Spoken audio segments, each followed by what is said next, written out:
From JBS Studios in Greater New York, this is the JBS News Update with Teisha Bader. I'm Micah Halpern, sitting in for Teisha Bader, here with the JBS News Update for Friday, May 5th, 2017.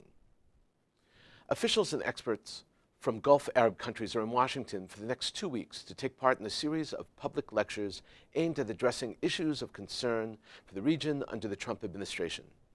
Saudi's Undersecretary for International Communication at the Information Ministry, Abdul Mohsen Alis, says that the talks will address, quote, issues of misunderstanding and miscommunication, unquote, between the United States and its Gulf allies through direct talks and frank discussions on important issues. The U.S. launched an unarmed missile capable of sending a nuclear bomb across the world on Wednesday from a coastal California military base amid rising tensions between the United States and North Korea. The Air Force Global Strike Command said that the unarmed Minuteman III intercontinental ballistic missile blasted off from a silo at 12:02 a.m. from the Vandenberg Air Force Base and delivered a single reentry vehicle to a target about 4,200 miles away at Kwajalein Atoll in the Pacific Ocean. This is the second time in the week that the U.S. launched a Minuteman missile thousands of miles away. It is a clear message to North Korea. ISIS militants are developing their own social media platform to avoid security crackdowns on their communications and propaganda, according to the head of the European Union's policy agency. Europol Director Rob Wainwright said that the new online platform had been uncovered during a 48-hour operation against internet extremism last week.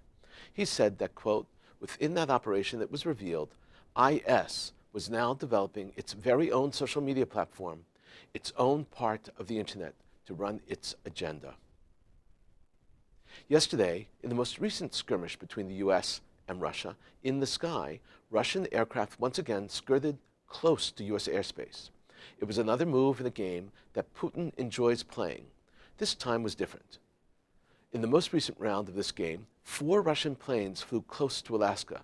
2 of the planes were Tu-95 Bear bombers, planes so slow-moving that they are considered to be dinosaurs in the world of aeronautics, yet still capable of carrying nuclear weapons.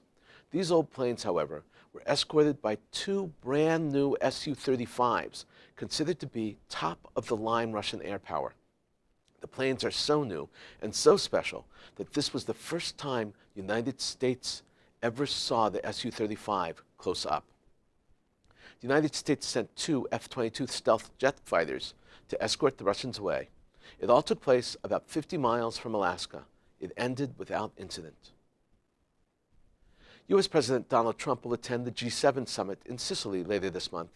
He will visit the Vatican on May 24th, the NATO conference in Brussels on May 25th, the G7 conference in Sicily on May 26th and 27th. As of now, May 22nd and 23rd will be days Trump will visit Israel. The First Lady, Melania, will accompany him for the entire trip. He will also visit Saudi Arabia. A senior administration official said that Saudi Arabia will be the first country visited and that the symbolism is intentional. This is a new twist on presidential trips. In the past, the pattern of the last 5 presidents first visited the United States neighbors. Barack Obama, Bill Clinton, and George H.W. Walker Bush, 41, visited Canada first. George W. Bush, 43, and Ronald Reagan visited Mexico first. Going to NATO and G7 don't count as state visits to a country. A White House official explained, the reason why we chose the Saudis first is because they are the custodians of the 2 holy mosques. From the White House point of view, it will touch the capitals of all 3 major monotheistic religions, Rome, Jerusalem, and Saudi Arabia. Since non-believers are not permitted in Mecca, so Trump will convene all meetings in Riyadh. Asked for elaboration, the official said, we thought that it was very important because obviously people have tried to portray the president in a certain way, but I think that what he wants to do is to solve the same problem that a lot of the leaders in the Islamic world want to do. Iran attempted to test fire a cruise missile from a midget sub yesterday. The U.S. Defense Department announced that the test failed. This was the second failure. Defense Department and other analysts say that this missile and almost every other missile has North Korea written all over it. From the very first Iranian missile, North Korea has been involved. Their proof is that the Iranian missiles are almost carbon copies of North Korean missiles. The midget sub is also called the Yonu-class sub. Only 2 countries in the world deploy this weapon, Iran and North Korea. As mentioned yesterday on this program, Justin Bieber performed in Tel Aviv to a sellout crowd. It was the talk of Israel, not just the performance, but also, or maybe especially because of the traffic it generated in Tel Aviv. A 23-year-old ultra-Orthodox woman named Ruth Siskin was one of the attendees at the concert. Of all the people at Gnei Yehuda Stadium, even though she had to leave the performance after hearing only the backup performers, Ruth probably had the most memorable experience of all. And that's because, in the middle of the concert, Ruth went into labor. She said, "I wasn't having contractions, so I didn't think I needed to be resting. At first, I was disappointed that I didn't get to see the show because I was going into labor. But now I'm happy because I have an amazing daughter. I'm a modern Haredi woman, so don't be surprised. There are a lot of Haredi women who like Justin Bieber. When I bought the tickets, I was sure I would give birth before the concert or after it, but I never believed I would give birth during the concert. I had a son, and I would have named him Justin, but I had a girl, and we named her Hadar." It is with a heavy heart that I announce the death of Rabbi Benny Elon, former Israeli Minister of Tourism and longtime member of Knesset, Rosh Yeshiva and educator, son of Menachem Elon, former Supreme Court Justice. He was 62 and succumbed to cancer.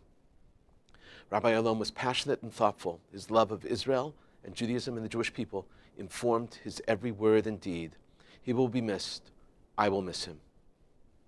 And now a look at tonight's programming on JBS. Coming up at 6, it's live Shabbat services from the New York City's Central Synagogue.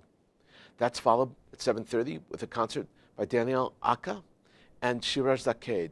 At 8, Malcolm Gladwell speaks at the 92nd Street Y. And at 9, it's the film The Word Maker, followed at 10 by Musica.